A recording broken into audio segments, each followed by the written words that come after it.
Hey fashion lovers, welcome to my YouTube channel Modfit. I am Ravindra. You are watching Modfit. In this channel, we mainly discuss about men's fashion related content like dressing, styling, color combinations, and do vlogs to support local men's clothing businesses. In వీడియోలో వెళ్ళిపోతే ఈ వీడియోలో men's ఫ్యాషన్లో most remarkable అయిన item గురించి discuss చేద్దాం. అది nothing but socket అండి. షాకెట్ గురించి ఎందుకంటే ఒక టీ షర్ట్ వేసుకొని దాన్ని షాకెట్తో లేయరింగ్ చేస్తే వచ్చే కిక్ ఇంకా ఏ ఐటమ్తో లేయరింగ్ చేసినా అంత రాదు. అటువంటి షాకెట్ మనం పర్చేస్ చేసేటప్పుడు మన మైండ్లో కంపల్సరీగా మనం గుర్తుపెట్టుకోవాల్సిన 2 పాయింట్స్ అండి. ఫస్ట్ వన్ వచ్చేసి ఫ్యాబ్రిక్ టైప్, సెకండ్ అది వచ్చేసి మెటీరియల్ థిక్నెస్. ఫ్యాబ్రిక్ టైప్ అని ఎందుకు అంటున్నానంటే మనం పర్చేస్ చేస్తున్న షాకెట్ ఖచ్చితంగా హై క్వాలిటీ ఫ్యాబ్రిక్ అయ్యి ఉండాలి. ఎందుకంటే లో క్వాలిటీ ఫ్యాబ్రిక్ యూజ్ చేసి స్టిచ్ చేసిన షాకెట్ కంపల్సరీ 2-3 వాషెస్ తర్వాత కొలాప్స్ అయిపోతుంది.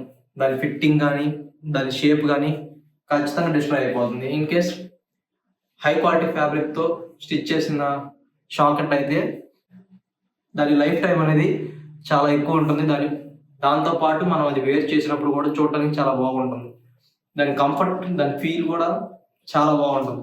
నెక్స్ట్ది మెటీరియల్ థిక్నెస్. థిక్నెస్ అని ఎందుకు అంటున్నానంటే నార్మల్ షర్ట్కి షాకెట్కి ఖచ్చితంగా డిఫరెన్స్ ఉండాలి. అటువంటిది ఫ్యాబ్రిక్స్ అవే ఉంటాయి, బట్ వాటి థిక్నెస్ చేంజ్ అయినప్పుడే ఆ షాకెట్కి షర్ట్కి కరెక్ట్ డెఫినేషన్ ఉంటుంది. మనం షాకెట్ కొనేటప్పుడు నార్మల్ షర్ట్ థిక్నెస్ కన్నా షాకెట్ థిక్నెస్ ఖచ్చితంగా ఎక్కువ ఉంటేనే అది షాకెట్గా చూడటానికి చాలా బాగుంటుంది. థిక్నెస్ తక్కువ ఉండేసి దాన్ని షాకెట్ అంటే అస్సలు బాగుంటుంది. ఎగ్జాంపుల్ చూస్తే గాలి పడుతుంది, షర్ట్ గాలికి అటు ఇటు ఫ్లో అవుతూ ఉంటుంది. బట్ మనం high quality thickness fabric use చేసి స్టిచ్ చేసిన షాకెట్ అయితే గాలి వచ్చినా కానీ అది అలాగే ఉంటుంది.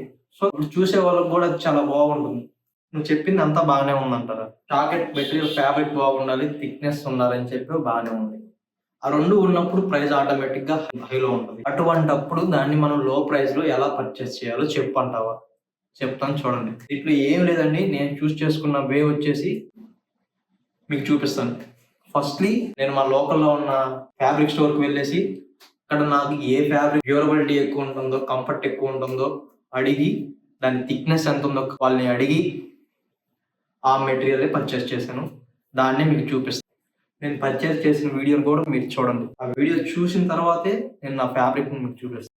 ఆ ఫ్యాబ్రిక్ కోసం నేను 2 షాప్స్ తిరిగాను. 2 షాప్స్ ఎక్కువ కూడా తిరగలేదు. డైలీ మనం యూజ్ చేసే ఫ్యాబ్రిక్నే తీసుకున్నాను. దాంతో నేను నా షాకెట్ని బిల్డ్ చేసుకుంటాను. దాని రిజల్ట్ నా ఇన్స్టా అకౌంట్లో కంపల్సరీ పోస్ట్ చేస్తాను. ఆ రోజు మీరే చూడండి. నేను తీసుకున్న ఫ్యాబ్రిక్ వచ్చేసి poly cotton fabric. Poly cotton ఎందుకంటే దాని డ్యూరబిలిటీ ఖచ్చితంగా ఎక్కువ ఉంటుంది, కంపల్సరీ ఎక్కువ ఉంటుంది. దాంతోపాటు దాన్ని చూసేటప్పుడు కూడా అది హై క్వాలిటీ ఫ్యాబ్రిక్ లాగే మనకి కనిపిస్తుంది.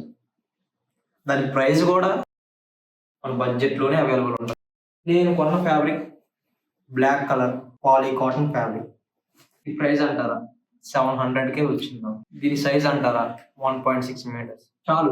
ఈ ఫ్యాబ్రిక్తో నేను నెక్స్ట్ లెవెల్ షాకెట్ ఖచ్చితంగా బిల్డ్ చేస్తాను. దాని రిజల్ట్స్ కూడా రివ్యూ చేస్తా, ఒక వీడియో చేస్తాను. సో ఈ వీడియో చూసిన వాళ్ళకి ఏ షాకెట్ పర్చేస్ చేయాలో ఎంత కొంత నాలెడ్జ్ గెయిన్ అయి ఉంటుందని ఖచ్చితంగా అనుకుంటున్నాను. మీకు వీడియో నచ్చినట్టయితే సబ్స్క్రైబ్ చేయండి, లైక్ చేయండి. That's it guys. నెక్స్ట్ వీడియోలో కలుసుకుందాం.